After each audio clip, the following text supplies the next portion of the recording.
அனைவருக்கும் வணக்கம். இன்னைக்கு நம்ம இந்த வீடியோல என்ன பார்க்க போறோம்னா, செவ்வாய்க்கிழமை நான் பண்ண பூஜை மட்டும் கிடையாது.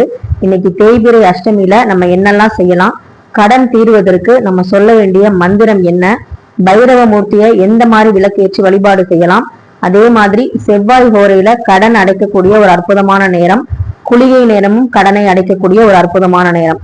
அதோட மட்டும் இல்லாம இந்த தேய்பிறை அஷ்டமியில வரக்கூடிய ராகு கால நேரத்துல எப்படி நம்ம கடனை அடைச்சா சீக்கிரம் கடன் அடையும் அப்படிங்கிறதோட மட்டும் இல்லாம இன்னைக்கு மைத்ரேயி முகூர்த்தம் ஜூலை மாதம் எப்போது வருது அப்படிங்கிறதையும் இந்த வீடியோல பார்க்க போறோம். இந்த மாதமும் 2 மைத்ரேயி முகூர்த்தம் இருக்கு. அதனால எப்ப உங்களுக்கு ஒத்து வருதோ அந்த 2 நாள்ல ஏதாவது ஒரு நாள் பயன்படுத்தி நீங்க மைத்ரேயி முகூர்த்தத்துல நீங்க கடனை அடைக்கிறதுக்கு வழி பார்க்கலாம். போன மாதம் நம்ம சகோதரி ஒருத்தங்க மைத்ரேயி முகூர்த்தத்துல எழுதி நல்லபடியா அவங்க நகையை திருப்பி இருக்காங்க. அதையும் உங்களுக்கு நான் வீடியோ எண்ட்ல சொல்றேன், பாருங்க.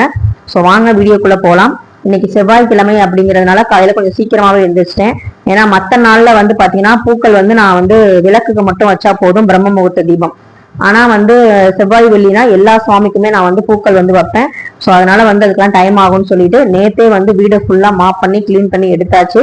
ஞாயிற்றுக்கிழமை வேற அசைவம் சாப்பிட்டனால நேற்று திங்கக்கிழமையே நான் வீடை கிளீன் பண்ணிட்டேன். இன்னைக்கு தேய்பிறை அஷ்டமி எப்ப ஸ்டார்ட் ஆகுது அப்படின்னா 9:30 மணில இருந்து ஸ்டார்ட் ஆகி அடுத்த நாள் நாளைக்கு காலையில 8:15 வரைக்குமே இருக்கு. அதனால இன்னைக்கு முழுவதுமா இருக்கு. இன்னைக்கு சாயங்காலம் கூட நீங்க செய்யலாம். அப்படி இல்லைன்னா நான் சொல்லக்கூடிய இந்த குறிப்பிட்ட நேரத்துல நீங்க செய்யலாம். தேய்பிறை அஷ்டமியில நல்லது செய்யலாமா அப்படின்னு கேட்டா, நல்ல காரியம் பண்ணலாமான்னு கேட்டா, சுப முகூர்த்தமான நம்ம விழாக்கள் பண்றது தவறு. ஆனா தேய்பிறை அஷ்டமியில தங்கம் வாங்க கண்டிப்பா சேரும் அப்படின்னு சொல்லப்படுது. ஏன்னா தேய்பிறை அஷ்டமியில தான் அஷ்டலட்சுமிகளும் பைரவ மூர்த்திய வழிபாடு செஞ்சு அவருடைய ஆசையை பெறுவதற்கு வருவாங்க. அந்த நேரத்துல லட்சுமியின் அம்சமான தங்கத்தை நம்ம வாங்குறது, அடகுல இருந்து மீட்கிறது அப்படிங்கிற விஷயங்கள் பண்ணும்போது தங்கம் நம்மளை விட்டு எங்கேயுமே போகாம நம்ம கூடயே தங்கும் அப்படிங்கறதுதான் ஐதீகம். நீங்க எனக்கு என் ஃப்ரெண்டு கூட ஒரு முறை சொல்லியிருந்தாங்க, அஷ்டமியில நகை வாங்கினா நகை சேரும் அப்படின்னு சொல்லியிருந்தாங்க. ஸோ நீங்களும் அது மாதிரி வாங்குவீங்களா அப்படின்னு கமெண்ட்ல மறக்காம சொல்லுங்க. தேய்பிறை அஷ்டமியில அப்படின்னாலே நமக்கு கால பைரவருடைய அவருடைய முகம் தான் நமக்கு முதல்ல ஞாபகம் வரும். அது மட்டும் இல்லாம அவருடைய வாகனமான நாய், அது நமக்கு எல்லாருக்குமே தெரியும். இந்த தேய்பிறை அஷ்டமி பாத்தீங்கன்னா நம்ம ராகு கால நேரம், ராகு காலம் இன்னைக்கு செவ்வாய்க்கிழமை அப்படிங்கறதுனால 3 to 4:30 வருது. அந்த நேரத்துல நீங்க விளக்கேற்றி வழிபாடு செய்யும் பொழுது உங்களுடைய கடன் பிரச்சனையை சொல்லி உங்களுடைய நோய் தீர்வதற்கு, குழந்தை பேரு வேணுங்கிறவங்க இந்த ராகு கால நேரத்துல பைரவ மூர்த்திக்கு விளக்கு போட்டு நீங்க வழிபாடு செய்யலாம். எங்களால கோவிலுக்கு போக முடியாது, சிவன் கோவிலுக்கு கூட என்னால போக முடியாது, ஏன்னா அங்க பைரவ மூர்த்தி இருப்பாரு, அங்க கூட இந்த விளக்க ஏத்தலாம். அப்படி விளக்கு அங்க போய் ஏத்த முடியாதவங்க வீட்டிலேயே ஒரு சிகப்பு நிற துணி, இன்னைக்கு செவ்வாய்க்கிழமை வேற சிகப்பு நிற துணி வாங்குவது ரொம்ப ரொம்ப நல்லது. அங்காரகனுக்கு உரிய நிறம், முருகப்பெருமானுக்கு உரிய நிறம். அந்த சிகப்பு நிற துணியை காட்டன் துணியா வாங்கிக்கோங்க. அதுல 27 மிளகு.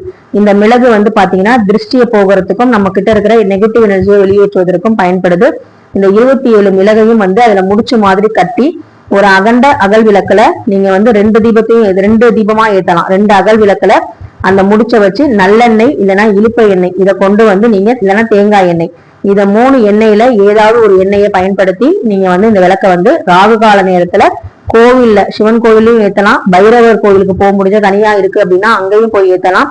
அப்படி இல்லைன்னா உங்க வீட்லயே ஒரு தாம்பாளத்துல 2 அகல் வச்சு அதுல இழுப்ப எண்ணெய், தேங்காய் எண்ணெய் இல்லைன்னா நல்லெண்ணெய், இந்த 3ல ஏதாவது ஒரு எண்ணெயை ஊத்தி அதுல நீங்க உங்களுடைய வேண்டுதலை வச்சு அந்த சிகப்பு முடிச்சு போட்ட மிளகு முடிச்சு போட்ட அந்த 2 தீபத்தையும் ஏத்தி பைரவ மூர்த்தியை நினைச்சு உங்க கடன் அடையணும்னு சொல்லி நீங்க வேண்டிக்கலாம். அதே மாதிரி குளிகை நேரம் அப்படிங்கிறது பாத்தீங்கன்னா கடனை அடைக்கக்கூடிய ஒரு அற்புதமான நேரம். இந்த தேய்பிறை அஷ்டமியில வரக்கூடிய குளிகை நேரத்திலயும் நம்ம பாத்தீங்கன்னா கடனை அடைக்கலாம்.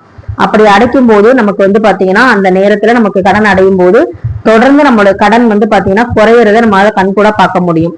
சரி, இது எல்லாமே நம்ம தேய்பிறை அஷ்டமியில பண்ணக்கூடியது. நான் பைரவ மூர்த்தி கோயிலுக்கு போய் அங்க வெண்பூசணி தீபம் ஏத்துவேன். அதாவது கொடுத்த பணம் நமக்கு திரும்ப வரணும் அப்படின்னாலும், அதே மாதிரி நமக்கு ரொம்ப அடகு நகை இருக்கு, அதை மீட்க முடியல அப்படின்னாலும், கொடுக்க நம்மளால கடனை கொடுக்க முடியல ஒரு நபர்கிட்ட அப்படிங்கும் போதும் நீங்க இந்த 3 பேருக்குமே பாத்தீங்கன்னா கண்டிப்பா இந்த தேய்பிறை அஷ்டமியில பைரவ வழிபாடு செய்யலாம். அதோட மட்டும் இல்லாம உங்களுக்கு குழந்தை செல்வம் வேணும் அப்படின்னா கண்டிப்பா நீங்க பைரவரை வந்து வழிபாடு செய்யலாம், ஒண்ணுமே தவறு கிடையாது. பைரவர் வந்து பார்க்கதான் வந்து பாத்தீங்கன்னா நமக்கு வாராகி அம்மன் மாதிரி ஒரு உக்கரமான தெய்வம் மாதிரி தெரியும். ஆனா நல்லவங்களுக்கு எப்பவுமே வந்து அவரு நல்ல தெய்வம், ஒரு அன்பான கருணை உள்ளமான தெய்வம். இதை நான் அனுபவபூர்வமா சொல்றேன். போன தேய்பிரை அஷ்டமியில என்னுடைய மாமனார் உயிரை காப்பாத்தி கொடுத்த ஒரு அதிசயமான ஒரு வீடியோ நான் வந்து போட்டிருந்திருப்பேன். அதை பார்க்காதவங்க டிஸ்கிரிப்ஷன்ல கொடுக்குறேன், கண்டிப்பா பாருங்க. இதோட எண்டு ஸ்கிரீன்லயும் கொடுக்குறேன், கண்டிப்பா பாருங்க. அதே மாதிரி இந்த தேய்பிரை அஷ்டமிக்கு இது செய்யுங்க. அதே மாதிரி மைத்திரை முகூர்த்தம் வந்து பாத்தீங்கன்னா இந்த மாசம் எப்ப அப்படின்னா வர வியாழக்கிழமை 9/7/2026 அன்னைக்கு. இது வந்து கொஞ்சம் கஷ்டமான நேரம் தான், முடிஞ்சவங்க எழுதி பாருங்க.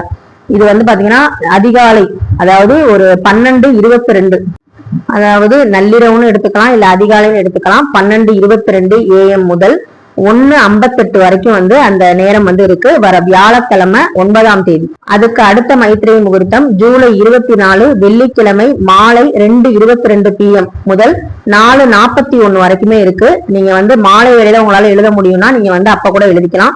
2 மைத்திரை முகூர்த்தமும் எழுதணும் அப்படிங்கிற அவசியம் கிடையாது. ஏதாவது ஒரு மைத்திரை முகூர்த்தம் உங்களுக்கு வசதிப்பட்ட நேரத்துல நீங்க வந்து அந்த நேரத்துல கண்விழிக்க முடியுது அதிகாலை அப்படின்னா நீங்க வந்து எழுதலாம். 12 மணிக்கு யாராலையும் வந்து அலாரம் வச்சு எந்திரிக்க முடியாது, ஏன்னா மத்தவங்க தூக்கமும் கெட்டு போகும் இல்லையா. அதனால வந்து வெள்ளிக்கிழமை வந்து நீங்க வந்து பயன்படுத்திக்கோங்க.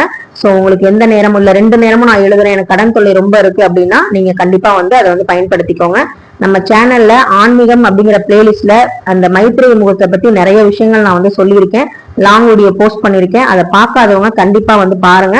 அதுல வந்து எப்படி பிரிஞ்சி இலையில வந்து எழுதணும் அப்படிங்கிறதையும், அந்த பிரிஞ்சி இலை தீர்ந்து போனதுக்கு அப்புறம் என்ன பண்ணணும் அப்படிங்கிறதையும், அதே மாதிரி அந்த கவர்ல மொய் கவர்ல எப்படி வந்து பணம் வைக்கணும் அப்படிங்கறதையும் நான் சொல்லியிருப்பேன். அது மட்டும் இல்லாம நீங்க வந்து அந்த நேரத்துல டைரக்டா வந்து நீங்க பணத்தை வந்து கையால கொடுக்க முடியும் அப்படின்னாலும் நீங்க வந்து தாராளமா கொடுக்கலாம். அப்ப வந்து நம்ம வந்து பிரிஞ்சி இலையில மீதி இருக்க பணத்தை வந்து அடைக்கிறதுக்கான அந்த விஷயத்த வந்து எழுதலாம். சோ உங்களுக்கு எப்படி தோணுதோ அப்படி நீங்க வந்து செய்யலாம். மைத்திரை முகூர்த்தத்தை பயன்படுத்தி நிறைய பேர் வந்து பாத்தீங்கன்னா நிறைய கடன்களை வந்து அடைச்சிருக்காங்க. நானும் அதுல வந்து நகையை வந்து திருப்பி இருக்கேன். ஸோ என்னுடைய அனுபவத்தை உங்ககிட்ட ஷேர் பண்ணணும் அப்படிங்கிறதுக்காக தான் தொடர்ந்து இந்த மாசம் கொடுத்துட்டு இருக்கேன். நானே வந்து சொல்லாட்டியும் நம்ம சப்ஸ்கிரைபர் சகோதரிகளே வந்து பாத்தீங்கன்னா அவங்களுக்கு நடந்த அதிசயத்தை வந்து ஷேர் பண்றாங்க. அது மட்டும் இல்லாம நான் மைத்திரை முகூர்த்தம் மட்டும் சொல்லல அப்படின்னாலே அவங்க வந்து கேட்க ஆரம்பிச்சிடறாங்க, இந்த மாசம் எப்ப மைத்திரை முகூர்த்தம் அப்படின்னு சொல்லிட்டு. சோ அதனாலதான் நான் வந்து சொல்றேன், இன்னைக்கு ஒரு அற்புதமான கடனை தீர்க்கக்கூடிய ஒரு அற்புதமான நாள். இந்த செவ்வாய்க்கிழமையோடு வரக்கூடிய இந்த தேய்பிரை அஷ்டமியில பைரவ மூர்த்தியை நினைச்சு நீங்க வழிபாடு செய்யலாம். அதே மாதிரி வாராகி அம்மன் வழிபாடும் செய்யலாம். நல்ல வந்து பாத்தீங்கன்னா ஒரு பாசிட்டிவான விஷயங்கள் நம்ம வாழ்க்கையில வந்து நடக்கும். நம்ம கிட்ட இருக்கிற எதிர்மறையான ஆற்றல்லாம் வெளியேறும். நம்மளை சுத்தி இருக்கிற கண் திருஷ்டிகள், நம்மளை பார்த்து பொறாமப்படுறாங்க, வைத்தறிச்சல் படுறாங்க அப்படிங்கிறவங்களுக்கு எல்லாம் வந்து பாத்தீங்கன்னா கால பைரவர் காலில் போய் விழுவதுதான் ஒரே வழி. ஏன்னா அவர்கிட்ட நம்ம உண்மையா வந்து வேண்டும் போது அவர் வந்து நம்மளை காத்தருள்வாரு. அதுல எந்த சந்தேகமும் இல்லை. இது என்னுடைய அனுபவபூர்வமான விஷயம். சோ மைத்திரை முகூர்த்தம் பத்தியும் உங்களுக்கு நான் வந்து எண்டு ஸ்கிரீன்ல வந்து கொடுக்குறேன், கண்டிப்பா வந்து பாருங்க. தேய்பிரை அஷ்டமியில நல்லபடியா வந்து மிளகு தீபம் போட்டாலும் சரி, இல்ல கோவிலுக்கு போய் வெண்பூசணி தீபம் போட்டாலும் சரி, நல்லபடியா வந்து வேண்டிட்டு போடுங்க.